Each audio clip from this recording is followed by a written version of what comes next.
6 na hii hapa ni 9 kwa saa za Afrika Mashariki. So tuko na Kina Melody au vipi? So sisi tunafahamu kama Sabrina, lakini Kina Melody ambaye tuko naye hapa. Last time nakumbuka alikuja, ilikuwa ni mwaka jana, alikuwa anapiga mashup tu. This time yuko serious na muziki, na nilipomcheki jana bana kwa mimi inabidi tuzungumze, akaniambia unajua mimi sasa hivi na management yangu, kwa hiyo inabidi niwaambie, niwape taarifa alafu zeni nitakwambia. Nikamwambia haya bana. Bana karibu sana kwa Coconut FM. Asante sana. Hapa sio wewe, sio mgeni. Yeah. Maana hapa ni nyumbani. Yeah. Mwaka jana nakumbuka tulizungumza vitu vingi sana, miongoni mwa vitu ambavyo tulizungumza ulidai kwamba kuna vitu ambavyo vinasababisha usitoe ngoma kwa sababu hauna usimamizi, na changamoto nyingine ni kwamba ratiba yako inakuwa inakubana. Yeah. Mwaka huu uko serious na muziki, namna ambavyo zile changamoto ambazo mwaka jana ulikuwa unazipitia sasa hivi kama tumezisolve? Yeah, kiukweli ndio. This time niko very serious na muziki kwa sababu hata management pia nilokuwa nayo pia ipo serious. Yaani hata kama nikiwaambia wakiniambia hebu njoo sehemu fulani, sendi, acha tunakuja kufuata hivyo hivyo.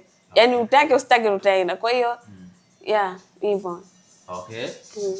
Imekuwaje urahisi wa kuweza kupata management, kwa sababu kuna baadhi ya wasanii wengine wana muda mrefu sana na hawajapata management ambayo inaweza kuwasimamia? Kipi ambacho kimewashawishi kutoka kwako? Ni talent tu inajieleza yenyewe. Unajua mtu yote akikusikia she have a talent, kwa hiyo yeye mwenyewe tu anavutiwa basi. So I think ni talent yangu pia imewashawishi. Wewe ndio uliwa approach au wao ndio walikuwa approach mfanye kazi? Wao ndio walini approach tufanye kazi. Okay. Yeah. Kuna kazi yote labda ambao walikutana nayo ya kwako ndio ikawa rahisi zaidi ya wao kuweza kuapproach mfanye kazi? Yeah, of course. Kuna kazi zangu nilikuwa tayari nimesha record. So niliwasikilizisha wakazipenda ndo tukaanza hivyo. Okay. Kuna mikataba ambayo tayari mmeshasaini nao au mnafanya kishikaji tu kwa sababu mnajuana? Hapana, mkataba lazima, ni kazi. Yeah. Vifungo vimezingatiwa Sana tu. Kwa sababu tumekutana na hizi changamoto ambazo sometimes tunaziona kwa baadhi ya wasanii wanasaini mkataba na kampuni au lebo yoyote ambayo inabidi wafanye kazi. Baada ya muda fulani tunasikia mengi ambayo yapo labda asilimia kadhaa ambazo inabidi mimi niwe nazo. Sijapewa pesa yangu mpaka leo. Lebo pia na wenyewe wanadai kwamba tumeinvest pesa ndefu hatuwezi kukuachia, sio rahisi. Okay. Kwako vifungu, mwanasheria alihusika pia? Familia ilihusika, nyumbani wanapajua? Okay, familia imehusika sana, yani kwa upande mkubwa sana. Okay. So mimi sidhani kama kutakuwa kuna changamoto yoyote mpaka sasa hivi. Ndio. Ni muda gani tangu umesaini mkataba kufanya kazi na watu ambao uko nao, na wanaitwaje, wanapatikana wapi? Sio kama anaogopa kuitaja, ila unajua kila kitu iko na mikakati. Lakini kwa mimi nitamwekea sawa hapa kwa sababu Kina Melody ni msanii wetu ambaye anashughulikiwa na management ambayo ni Kitsch Africa. Kitsch Africa. Kitsch. Chini ya RK Sadrico Product. Kwa hiyo ndo management yetu na sisi yes, RK. Na tuko serious katika hili. Kwa watu wengi wanaoifahamu, hii Kitsch Africa ni kubwa sana. Lakini nahisi itakuwa ni jina geni sana, lakini kwa hapa Zanzibar. Yes, kwa hapa Zanzibar, lakini kama mwandishi kama utalichimba kulitafuta ile Kitsch Africa ndio utapata kujua. Okay. Lakini hii RK Sadrico ambaye ni mwenyewe ambaye ndio mwenyewe the founder wa RK Sadrico, sisi kupitia Kitsch Africa ndio tumemkamata Kina Melody. Okay. Kwa nadhani kwa wanaoifahamu RK Sadrico basi wanajua kama Kina Melody yuko katika mikono salama kabisa. Baby, subiri kabla hujarudisha mic kwako. Kuna kitu gani ambacho kiliwavutia kwa upande wao mpaka mkaamua kumtafuta na mkahisi anastahili kukaa kwenye kampuni yenu na mkafanya kazi kwa pamoja? Kwa sababu naamini Zanzibar ni moja kati ya sehemu ambapo kuna wasanii wengi sana wazuri. Yeah, unajua tunapoiongelea hii management ya RK Sadrico pamoja na Kitsch Africa. RK Sadrico ni kampuni ambayo inajitegemea. Lakini pamoja na hii Kitsch Africa ambayo tunayoisema. Yes. Kwa hiyo maana yake hii Kitsch Africa ni mlezi. Maana tunapoongelea Kitsch Africa ni founder ambaye ametoa wasanii wakubwa sana Tanzania. Tukienda katika sekta ya mchezo, tukienda sekta ya muziki, na tukienda sekta hizi ambao za kusupport kwa vijana ambao wana talent katika namna moja ama nyingine. Kwa sababu kama mimi RK Sadrico, huyu Kitsch Africa ndo ni mtu ambaye the founder ambaye amenikuta mimi niko serious katika kile kitu ninachokifanya, akanitoa kutoka sehemu fulani mpaka leo hapa nilipofikia kwa kunipa zile support mbalimbali. Kwa sababu na mimi ndo kampuni yangu imekuwa na tumekuwa vizuri. Kwa hiyo na hii akanileta kwamba bana mimi ni mtu wa kutoka sana. Lakini naamini RK Sabrico nikikuletea huyu mtu ikiwa yuko chini ya management yako kupitia Kitch Africa, na hisi tutafikisha ile vision na dira yetu ya huyu msanii wetu tunamtaka. Kwa hiyo ndo sababu. Lakini vipi tulikutana naye? Tulikutana naye, unajua kipaji hakijifichi. Unapokuwa na kipaji basi automatically kuna watu watakuleta. Nadhani kuna mshikaji hivi alikuwa na nyimbo na Isa alimsikilizishia. Siku hiyo tumekaa sehemu ofisini, tuko katika kupanga mipango ya kazi hivi, akatuambia bwana kuna dogo anaimba sana, hebu tusikilize. Tukamsikilizishia, tukamwambia tunaweza tukampata dogo. Akatuambia ndio, kwa nini tunaweza tukampata, acha tumuite sasa hivi. Kwa hiyo dogo tukampigia, akaja. Alipokuja akaimba nyimbo, sisi tukamwambia hatutaki hizi ambazo ulizoimba, tunahitaji utupe kitu kipya ambacho kitatufanya sisi tuaminishe kama hichi kitu tunakitengeneza. Akatuambia basi mimi naweza kukaa hapa tutunge. Sasa kupitia ile mle ndani tumekaa ndo anaitunga hii nyimbo ambayo sasa hivi unaona itakayokupigwa hapo. Kwa hiyo tukaona yes, huyo uko serious, acha tukae tufanye kitu. Kwa tukaanza kumpa date sana. Yaani tulimpa date za kutosha. Njoo hivi, tukija tunampigia, tunatoka njoo hivi, tukajua naye yuko serious na muziki, basi tunaweza tukainvest tukafikisha mbali. Bana sawa, umezungumza kwa uzuri sana. Turudi kwako Kina Melody. Unajua nataka nisahau nirudi Sabrina. Yaani kabla ya kurudi kwa Kina, yani nilitaka kufahamu na utufahamishe. Yaani PGO Kitch Africa. RK Sabrico. Na hilo jina jingine Kitch Africa. Ni kampuni ama ni watu wawili ambao mmeamua kushirikiana kutengeneza kitu fulani? Yeah, RK Sabrico tayari ni kampuni ambayo inajulikana na watu wengi sana katika hapa Zanzibar na Tanzania kwa sasa hivi. Ambayo hii RK Sabrico ni taasisi ambayo inatengeneza product ya simu. Kwa hiyo maana yake imejikita. Na hii Kitch Africa ni kampuni, lakini tunasema ni sawa sawa na hidden rooting. Yaani ni ile kampuni ambayo ni mzizi umejificha, yani kwamba unatoa tu talent kuipeleka, inatumia nguvu zake bila yeye hataki ajulikane. Leo Kitch Africa uijue logo tu, lakini yeye kama yeye hataki kujulikana ni nani. Ni baba. Sasa manake vipi mimi sitaki kujulikana na msanii, process yake ni tofauti na ile support yangu ya product. Kwa hiyo manake msanii anahitajika management ionekane, kuna vitu activity kama hivi tukija zionekane. Kwa ndo maana hapo sasa tukaunga mkataba katika sisi watatu kwamba RK Sabrico wewe utahusika sehemu hii, lakini ninapozungumza maana tunazungumzia Kitch Africa ambaye ndio mlezi, alafu tunazungumzia na RK Sabrico, alafu tunazungumzia okay, I got you. Sawa, tunarudi kwa kwako. Tangu umesaini mkataba, tayari kuna ngoma ngapi ambazo maybe ushazitengeneza na ziko tayari? Na hii ngoma yako ya ngapi ambayo umekuja kuitambulisha leo, maybe kuna track ambayo tayari imeshatoka na sisi labda tulikuwa tujaipata? Kwa mpaka sasa hivi ni hiyo nyimbo moja tu. Tunazo nyimbo nyingine, of course ziko zinafanywa kazi. Ni nyingi sana. Nyingi mno. So tumeanza na hii moja kwanza kwa ajili ya kuangalia mambo yataenda vipi, lakini mpaka sasa hivi mambo ni mazuri sana. Nishukuru tu management yangu kwa sababu inanisupport sana kwenye hili. Namna ambavyo ulivyokuwa unafanya kazi mwanzo na sasa hivi, unahisi kitu gani ambacho umekiona kimebadilika kwa upande wako? Na unajua kwanza kwamba hiki naweza nikafanya, hiki naweza nisifanye. Obviously vitu vingi vimebadilika. Kwa sababu mwanzo nilikuwa ni mimi tu mwenyewe, ni mimi kama mimi. Si unakumbuka the last time nilipokuja hapa? It was me. Lakini sasa hivi niko na management tu mwenyewe, umeona hapa nilipoingia tu mwenyewe umesema like Sabrina. Yeah, so ndo hivyo. Kwa hiyo vitu vingi vimebadilika. Nimeona uongozi wangu uko vizuri sana. Okay. Sawa, changamoto ambayo tunaiona hasa kwa watoto wa kike. Kufanya kazi na management ambayo haiko serious. Inawezekana sometimes wako serious, lakini kuna namna picha mnakuwa mnatupa ile ya nje, lakini kuna picha ya ndani. Baada ya muda fulani ndio tunakuja kuiona sasa ile picha ya ndani halisi. Kwako, unahisi kwa namna moja au nyingine uko sehemu sahihi zaidi? Of course ndio. Niko sehemu sahihi na salama sana. Kwa sababu so mimi hata familia yangu tayari najua niko sehemu fulani. Na wenyewe pia wanaisupport. Kwa hiyo mimi nipo sehemu salama. Kwa hiyo niwatoe hofu, msiwe na shaka kwenye hilo. Umekuwa na changamoto nyingi sana kwa wasanii wa kike kutoka Zanzibar. Sometimes kwenye mahusiano, unaweza kuwa kwenye management, unajua na watoto wa kiume na nini fresh. Wasanii wa Zanzibar wa kike hawajui kuimba, hiyo ndio shida yao. No. Wasanii wa kike Wa Zanzibar hawajui kuimba. Yaani unajua kuna ile upo kwenye management uchukulie kama hivi. Sometimes unaweza kukuta wasanii labda msanii wa kiume ana date na wewe unakuwa au manager anatembea. Sio anaelewa vizuri.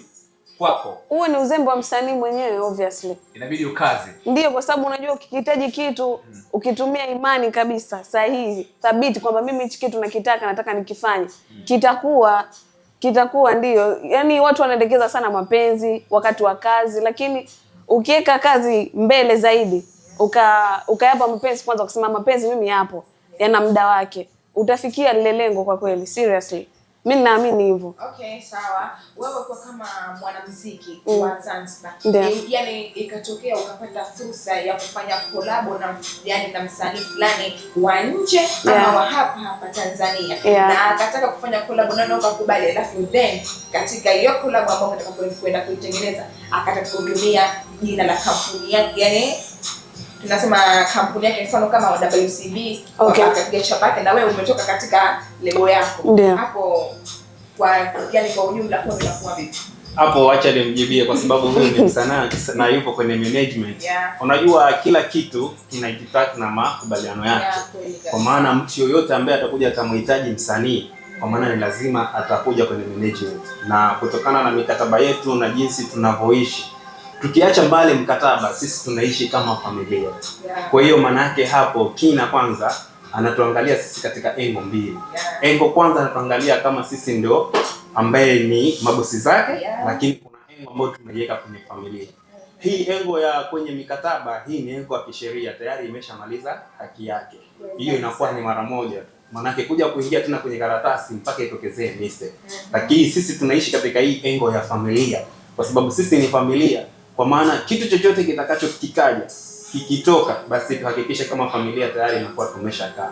Kwa hiyo kwa sababu sisi ni huyo, vile kuna sometime ni support. Kwanza tunaangalia huyo mtu nani anayekuja, na katika huyo msanii ambaye atakuja kumpa hii collab, yeye atumie hiyo nembo yake. Kwetu sisi itatupa impact gani? Kwa kama sisi kama kampuni tutahisi tuna impact tunayoipata. Kwa hiyo tutatoa vile visharti vyetu vikiendana sawa, au tukiona kwamba yeye anahisi kwamba ni kwake ni kubwa zaidi, tutakubali kama management. Lakini kuja tu kila kitu kina itifaki. Hakuna kitu ambacho kizuri zaidi, au watu wengi wanafeli, wanashindwa kujiamini. Yaani wanachoamini, mimi nikikutana na baba, basi huyu ni baba, acha nimheshimu kama baba. No, kuna sometime wewe unahitaji ukiamini kile kipaji chako, kwa sababu mpaka baba anakufuata, it means kaona something from you. Kwa hiyo maana yake sio tu kwa sababu ni baba tena unapeleka huyu ni baba mimi nitakubali. No, kuna namna nyingi sana. Kwa sababu gani nasema hivyo? Tunasema hivyo kwa sababu tunapoizungumzia hii Kitch Africa hapa, maana yake ni mtu ambaye tayari anajua each in out katika hii mambo ya industry ya sanaa. Tukiongelea each in out, maana yake hatuna msanii katika hii Tanzania ambaye hamjui huyu Kitch Africa kwa namna moja ama nyingine. Na tunapoangalia RKS Agricol pia nayo ni taasisi ambayo nayo imejijenga, yani ina nyanzo zake ambayo imejijenga kiuhakika. Kwa hiyo maana yake mtu yoyote ambaye anekuja tunasema tuna appreciate kwa mtu yoyote ambaye atakuja kufanya collab na msanii wetu. Lakini maana yake usitutumie ule udogo kwa kuamini kwamba wewe utakuwa ni daraja la kupita kufanya unachokitaka. Hicho tumejijenga sana. Sawa. Na kitu ambacho pia nataka nikijua kutoka kwako Kina Melody. Naam. Unahisi wewe bado au tayari ni product baada ya kusaini mkataba na management ambao uko nayo? Of course tayari mimi ni product, nipo sokoni. Okay. Maybe kuna pressure yote ya kuonekana tofauti na ulivyokuwa kabla na baada ya kusainiwa? Yaani sijafahamu. Yaani sasa hivi kuna pressure yote ambayo sasa hivi wewe unaiona ya tofauti kabla na baada ya kusainiwa na management? Pressure. Hakuna. Okay. Ngoma ambayo leo umekuja kuitambulisha ni chaguo lako au la management yenyewe? Chaguo letu sote kwa sababu before tujatoa kuna points zilipita za kwako au za management? Yeah, of course, yani ni chaguo letu sote. Tulikaa pamoja kwa sababu kama nilivyokuambia mwanzo, nyimbo tunazo nyingi sana. Oh yeah. Ya tumekaa tukadecide tukaona hii tuachie kwanza. Okay. Kuna nyimbo nyingi nzuri sana zinakuja. I'm telling you. Yani wameshabiki tu akae kwa Okay. Sana. Kama hii management ambayo wewe uko nayo ikishindwa kukufikisha mbali, utajilaumu wewe au utailaumu management? Haiwezi kutokea hicho kitu. Na imani hiyo. Sijajiwekea imani yote ya kwamba management yangu labda itakwama sehemu fulani au itafika sehemu fulani. Yani wewe kitu usikizanie vibaya. Wewe fanya vizuri tu from hivyo yani. Kwa mimi nina imani tutafikia lengo sote kwa pamoja. Hiyo imani ninayo. Sijai kukata tamaa kwenye hili na sitoka nikate tamaa. Ukikataa kufanya kitu ambacho wanachokitaka wao, unahisi kitu gani ambacho kinaweza kutokea? Inategemea na kitu chenyewe kwanza. Inategemea na kitu chenyewe, lakini mimi nawasikiliza sana kwa sababu hajai kunishauri kitu chochote kibaya au cha utovu wa nidhamu, yani vitu vyote vipo straight. Wewe mwenyewe ukishauriwa unasema yes. Kwa hiyo hivyo. Okay, sawa. Yani kabla hatujaenda kusikiliza ngoma yako, ukiachilia na management ambayo inakupa support kwa sasa hivi, tunakiongelea ni wewe mwenyewe kwa kama Kina. Yani umepangiliaje maisha yako ya muziki wa sasa hivi? Yani muziki wa sasa hivi sasa umeupangiliaje? Uko wewe kama wewe ukiachilia na management? Mimi kwa sasa hivi nipo tayari kwa kila kitu. Yani nipo tayari kufanya muziki. Mwanzo nilikuwa nafanya lakini kwa kusuasua, unajua ile Uzanzibari mwingi yani unawaza. Lakini sasa hivi yani nimeamua kwamba nataka kufanya muziki na nitafanya kwa sababu hata familia yangu inanisupport. Kwa nini nisifanye kitu ninachokipenda? Nitafanya muziki na I'm very sure kwamba nitafikia lengo. Okay. Yeah. Inabidi pia tupate time ya kuisikiliza ngoma ya Kina Melody. Sasa kabla ya kuisikiliza, nataka tuambie jina la ngoma yako lina maana gani, lakini kingine inspiration ya kuandika track, kitu gani ambacho kiko behind, kilishawahi kutokea na kwa sababu kuna taarifa nyingi ambazo niko nazo. Ngoma hii ameandikiwa, umeelewa vizuri. Na unajua sasa nilikuwa nakusumu tu. Kuna mtu anaitwa Sunny Music, Nora Abondo, boyfriend wake. Naomba turudi hapo kwanza kabla tujafika mbali kwa sababu naona kama mambo yanakuja kuwa mingi. Okay. Nyimbo hiyo nimeandika mimi kama mimi. Sunny ni mshikaji wangu. Yeye pia ni msanii kwenye hizi industry. No. Mimi ambacho ninachokijua, ngoma umeandikiwa. Obviously nyimbo sijaandikiwa. Huyo Sunny apigwe simu sasa hivi hapa ulizwe. Na aliyekuandikia ni Sunny ambao ni boyfriend wako na uko kwenye mahusiano. Hapana, mimi na Sunny hatupo kwenye mahusiano na sio boyfriend wangu na sina mahusiano na mtu yoyote. Huyo mtu yoyote anasema ana mahusiano na mimi ajitokeze. Okay. Nao, yani ndio, si mbona yani huyo Sunny hapana, si mwanaume wangu. Kabisa yani. Simkani lakini nasema ukweli sio mwanaume wangu, yani mimi niko singulation. Mara mwisho kuongea na Sunny ni lini? Leo asubuhi.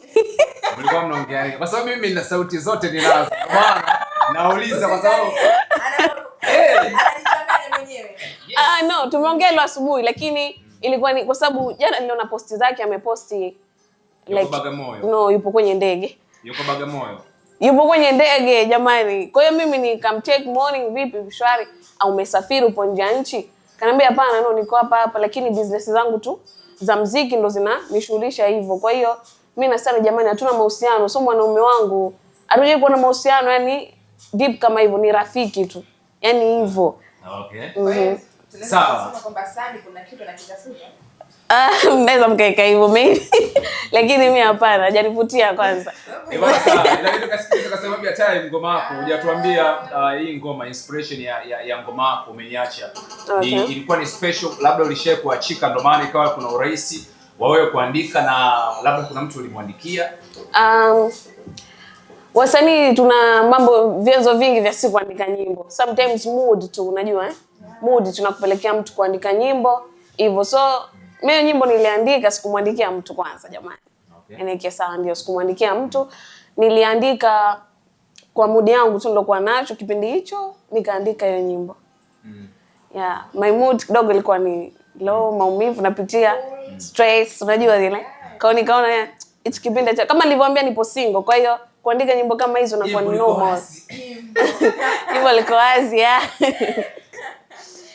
Bana sawa, shukrani sana washikaji zetu ambao sasa hivi wanatusikiliza. Kuna wale ambao wanatusikiliza muda huu hapa wako maeneo ya Darajani pale, wamesema wamefungulia radio kubwa kabisa. Kwa hiyo wako pale washikaji zetu wanatusikiliza. Wako dukani, kwa hiyo wanasema wanatufuatilia time hii hapa. Bana sawa, tukasikilize ngoma mpya ya Kina Melody. Imesema na umeniacha. Aliniacha hiyo. Yeah, aliniacha. Baada ya maumivu makali, Safari ameweza kuipata nzuri kabisa kutoka kwenye management yake. Kwa maana maumivu yamepungulia. Tweke hivyo. Mimi mwanaume wangu, afu wewe mshikaji wejao sana Mimi na sasa nitangulia tumekuwa na mahusiano. Sana sio mwanaume wangu bwana. Mshikaji yule. Yule ni mshikaji tu. No, ni mshikaji, nimekasirika. Kwa hiyo unakasirika sana. Sasa ile clip ndio iposti mpaka TikTok, mimi nipo tayari.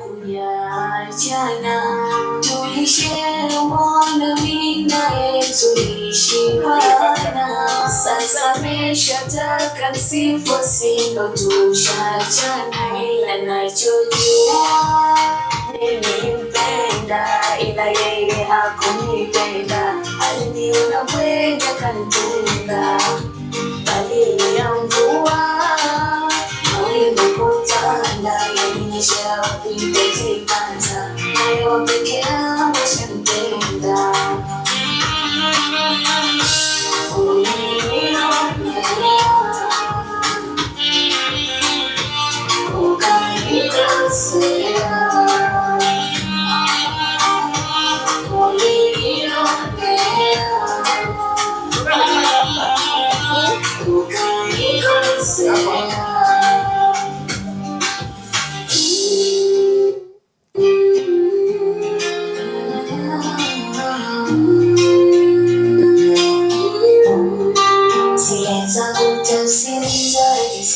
Wakati wa kulala nikikusimulia fanya desturi, maneno mazuri kukupendeza uliponinunia. Kaza kiburi na jeuri sijui nikikupotea, zangu shughuli nieleze vizuri, kitu gani nilikukosea, ila nachojua nilimpenda ila yeye hakunipenda, aliniona bwega kanitenda dalili ya mvua mawingu kutanda, yaninyesha upinde kibanza nayo peke yangu shampenda.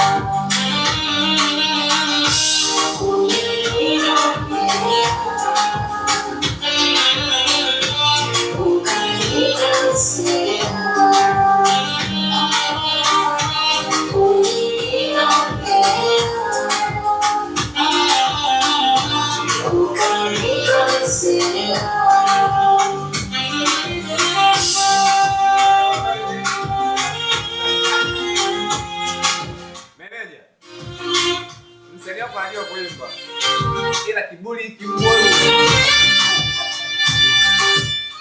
Nikuchome? Okay, go on. Oye, haya ndo mambo tunayataka. Wewe alete tu. So, kwanza nimalize wewe.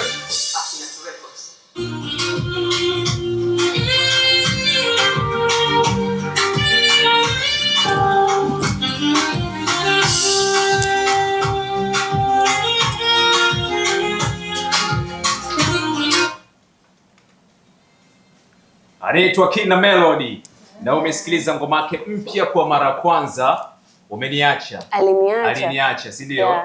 Aliniacha kwa mara kwanza, unasikiliza kupitia Coconut FM. Kina hivi. Naam. Ngoma kali sana mshikaji wangu. Thanks. Unajua yani ngoma inaanza tu. Mimi kwanza kama nikasema mbona kama nataka kuingia katika mahadhi fulani hivi ya Kizanzibari zaidi, yani kama kasida au unaje? Sikiliza vizuri melodi yake. Hii ni Baibuda. Yeah, Baibuda fulani hivi tumetaka kuweka kama Arabic scales, unajua? Yeah. Nikisikiliza vizuri kabisa na hii ni sound ya bongo, sio ya hapa. Yeah, Aknito Records so hapa eti jamani. Okay. Yeah, ni da. Ni wapi ambapo umerekodia? Aknito Records, nyimbo kisha yenye namalizia na sign. Okay. Kwa hiyo tulirekodi Dar. So hapa na tulirekodi hapa kabisa. Nyimbo zetu zote sisi zipo Dar. Yaani tunarekodi Dar. Management imejipange na yaani hajakaa kizembe nakwambia. Okay. Kwa hapo ngoja tu Zey, kabla hujaondoka na manager hapo na 10,000 yako hapo. Kwa hapa lazima hewani kwanza. Kwa hapa lazima tu Manager kwanza anapata 10,000 Zey hapo. Watapata. Au tumalize hapa hapo kabisa. Mimi sihusiki. Haya Chama na mwanzo hapo. Hebu weke vizuri sisi kachomoka hiyo. Naona anapata shida hii. Hebu tumie hapo. Hii baki msheyo. Hiyo kina uiweke vizuri hiyo mic kwako. Ikalisha juu. Ikute. Kama mtie isukume nyuma. Isukume nyuma, irudi nyuma. No, hivi. No. Yes. Hiyo hakina shida hicho. Shida. Sawa. Na hongera sana. Vipi kuhusiana na plan ya kuja na video sasa? Imekaaje? Soon kwa sababu ndo tupo kwenye mambo ya kurekodi. Kwa hiyo tutaachia soon tu. Okay. Si wapi tarehe wala mwezi lakini soon tu watarajie hivyo. Okay. Kuna ngoma zingine maybe ambazo zipo tayari na bado kutoka? Yeah, zipo nyingi sana. Yaani tunazo nyimbo nyingi jamani. Yaani nyingi mno. Na nzuri sana. Zaidi hata hiyo aliyosikia sasa hivi. Okay. Yeah, kwa hiyo watarajie mazuri tu from now. Kuna namna ambavyo maisha yako unaona yamebadilika kwa kasi kwa sababu ilikuwa ni rahisi ukimcheki Sabrina uko wapi au Kino uko wapi, nipo hapa sasa hivi na zile out nyingi ambazo ulikuwa unatoka maybe sasa hivi hatuwezi kuziona na sio rahisi tena kukupata kwa urahisi. Yani ni ngumu sana. Unajua sometimes yani mtu mpaka anakuambia mbona umebadilika hivyo au ndo usanii, unaambia rafiki yangu ungejua sio usanii ni ubize tu ambao sasa hivi nimekuwa nao kwa sababu hujakaa kidogo naomba tunaenda kushoot. Hujakaa hivi twende tukaangalie nguo, mara twende saluni, mara tunaenda hoteli. Kwa hiyo mambo yanakuwa mingi sana. Kwa hiyo waniwe radhi tu lakini si dharau wala nini, ni ubize tu wa kazi basi. Okay. Sawa, manager. Hebu sogea kwenye mic kwa sababu tumebakisha dakika 7 tutumalize. Sawa. Tutegemea kuona kuna maendelezo wa kuwapa nafasi vijana wengi kutoka Zanzibar wenye talent au tu huu ni msanii wa mwisho. Hilo ndo lengo letu. Na kwa nini nakwambia hilo ndo lengo letu? Hata ukija kwa njia za taasisi zetu, unaweza kukuta walokuwepo tuna mdororo wingi wa vijana. Kwa sababu kitu cha kwanza tunaangalia ni vipi tunaweza kuwezeshana sisi vijana kwanza. Sisi kwa sisi. Na ndio maana kuna kauli nilizungumza pale. Tukiacha mkataba ambao ni karatasi, tuna kauli ambayo sisi tunaitumia, tunaishi kama familia. Kwa unapokwenda RK Sadrico, mpaka leo watu wanijua RK Sadrico ni kubwa inaenda vipi, lakini kuna watu hawamjui RK Sadrico mpaka leo. Kwa sababu tumeweka ile misingi kwamba mimi kuna uwezo huu, tunawaendesha vijana na vijana wafanye kazi, sisi tunaendelea mbele. Na lengo letu ni kutafuta kina melody wengine wengi zaidi atakayeye. Na hata katika content tunamwambia sisi tunafanya kila kitu kwa ajili yako. Lakini kumbuka tunatafuta mshindani wako pia. Kwa kama manake atakuja mtu mwingine ana kipaji, tunakuingiza na yeye pamoja. Kwa hiyo kumbuka vile ambavyo utakapofanywa wewe vizuri, atakapokuja mwingine kwa maana hiyo vile vibora atakapofanya bora mwenzako yeye atapata zaidi, wewe utabakia kwa pale pale. Kwa hiyo maana yake ngoma zipo nyingi. Kuweka imani kwa mtoto wa kike. Unajua watu wengi wanaogopa sana Kwa unajua mtoto wa kike bana wana mambo mengi sana. Na ndio maana nakwambia kuna muda tulimpa date sana. Kwa sababu gani tulimpa date sana? Kwa sababu unajua wasichana na wanaume kufanya kazi ni tofauti. Mwanamke unapotaka kufanya kazi kwanza unamwangalia utayari yake na yeye yuko vipi. Kwa hiyo tukataka kujua huyu ni msanii anaweza. Je, hana mambo mingi? Kwa vipi kwanza mambo mingi, kwa tukajaribu kumpa zile hebu tunzetu hapa tunamtoa sehemu. Tunaweza kaenda sehemu fulani. Twende sehemu fulani. Vipi unaweza kusafiri leo? Yaani kishamsafirisha huyu kaenda Dar, tukafika tu trip alafu tukarudi. Hakuelewa hata kile tulichokikusudia hatujakifanya. Halafu sasa yule tulompata kule tukamwambia njoo Zanzibar. Ndio akaja Zanzibar tukapiga kitu fulani. Akaja Zanzibar tukafanya kitu. Sasa ikawa mwenyewe haelewi, wale tuna message na screenshot tunaweka. Unajua sometimes unatafuta ile challenge ya mtu. Kwamba je, anaweza kumudu hizi vitu. Yes, huwezi kufanya kazi na mtu pasi kujua weakness yake na kujua challenge yake na changamoto zake. Kwa hiyo maana kitu cha kwanza tumekiangalia kwenye familia. Je, katika familia nani anamsupport? Maana yake sometimes unaweza kuinvest alafu kumbe kuna mtu akipo. Je, katika familia ni kitu gani na kitu gani kama msanii unaweza ukakifanya na kitu gani huwezi kufanya? Je, itakapofika muda kwa tunamtoa katika muda tofauti. Tulipoona sasa huyu yuko serious ndo hapo tukaamua sasa tunaenda naye mjini. Tulikuja hapo ulizungumzia kuhusu ngoma, kwa nini imetoka hii? Siwezi kujua kwa upande wake, lakini kama manager ila mimi aliniambia jana. Nashangaa. Yes. Alisema hii ngoma ilikuwa ni special kwa ajili. Yana ilikuwa ni special. Jamani, ilikuwa ni mazungumzo binafsi, wewe unaleta hapa. Kama mazungumzo binafsi sasa. Ilikuwa ni special kwa ajili ya nani? Amna, haikuwa special kwa ajili ya mtu. Yaani mimi tu honest. Umeona sasa mambo yake huyo. Hajaikuwa serious. Ninachokiamini ukiangalia hii sound na jinsi alivyokuwa kiima kwa studio, lazima hii ngoma ilikuwa ni special, iko dedicated kwa mtu. Okay. Tuache hiyo story yake. Okay, sikilize. Okay, sikilize ngoma kwa upande wako. Inawezekana education pia kama kwa mtu aliyekuacha. Yes. Hebu msogezee mic kwanza. Unajua sibali kushika. Mtetee basi mwanangu. Unajua mimi Tuambie hebu mchana. Unajua ex ya Hurumiwe? kwa kweli na ukirejea na ex ni uchafu. Unajua hii ngoma wakati anaanza kwamba nikajua itakuwa hii ngoma kama alikuwa handiki analia. Katoka kuacha usiku huo akaona bora nige mama hiyo ngoma ni nzuri, lakini inaonekana kabisa wewe umeshitiwa na ngoma, itakuwa kuna mtu ambaye kamkusudia kwa kweli. Yaani mimi nakwambia uhakika kabisa. Yaani ngoma usituambie kwa sababu ngoma nasema inaitwa vipi? Aliniacha, unaona? Yaani ile caption tunajieleza yenyewe kwamba aliniacha. Ila kwa sababu mimi amenikataza kusema. Acha nibaki nalo moyo. Nisiseme. Naomba useme. Unataka kusema nini Ima? Sema. Ima unataka kusema nini lakini why? Naomba ila ngoma aliniacha umekusudia kwamba ni mkosea. Uliniambia kwamba Sony nani? Sani. Ndio mshikaji wake mpaka sasa hivi ndio wana date. Sani ya to date jamani. Mimi nitarudi hapo. Sani ya to date. Mimi na Sani hatuna mahusiano. Na mara mwisho aliongea naye jana alikuwa Bagamoyo. Jamani, nimekwambia nimeongea naye mara mwisho leo. Leo ndo mara mwisho kuongea mimi na Sani. Jana uliongea naye? Jana hatukuongea. Wallahi siku nzima subiri. Let me talk. Mimi na Sani. Mimi na Sani hatuna mahusiano. Wanachana wanarudiana. Sasa hivi wametengana hapo katika mtufuano. Ndio maana guys, naomba ni explain kidogo. Hiyo hakuna. Bana, tunabaki moja tu. Swali lote la kumalizia kwa manager pamoja na kina Melody. La kuambia. Ima mimi na tutaongea sawa? Maana mimi sio la mwisho tukiachana na Ima. Mchokozi namjua. Zote ambazo umezifanya ukiachilia ndani ya management, yani uko nje, yani ni ngoma yako gani ambayo ni favorite kwamba yani hii ngoma kweli kwangu mimi ni big up kwamba jina lake au yani na ngoma na yani hiyo nyimbo uliimba katika mazingira, yani ulikuwa unaitumba katika mazingira gani?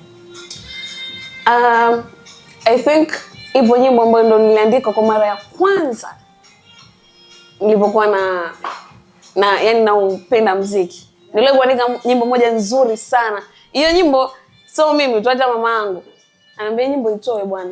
Itoe. Yaani anaipenda kwa sababu niliandika kwa feelings na nilikuwa kwenye mahusiano.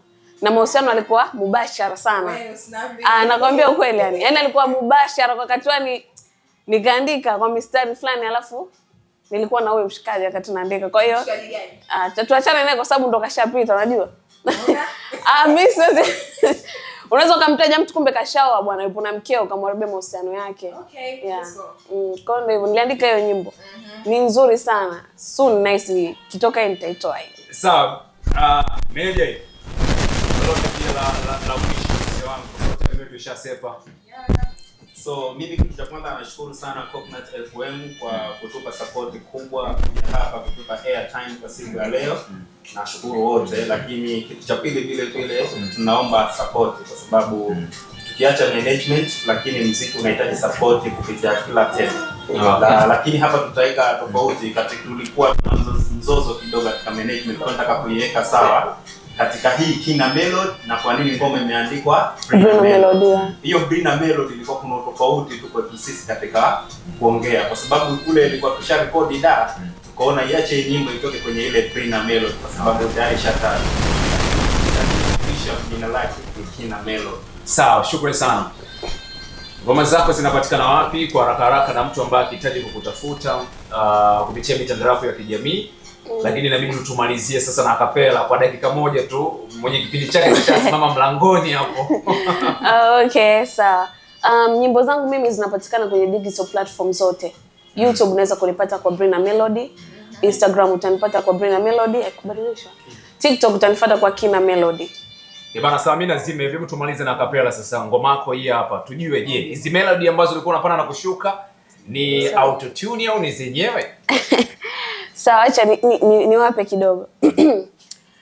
Kabla miezi 9 kupita tulipendana, kabla tujafika kutaka kujaachana, tulishare mbona mie na yeye tulishibana, sasa meshataka nsifo sindo tushachana, ila nachojua mi nilimpenda ila yeye hakunipenda, aliniona bwega kantenda, dalili ya mvua mawingu kutanda, yaninyeshea wapi nitajibanza, naye wa peke yangu ashantenda. Oh, asante. Yeah. Vile tu the best. Yeah. Lakini pia tulikuwa na Zenay Lisa. Kesho pia. Bye bye.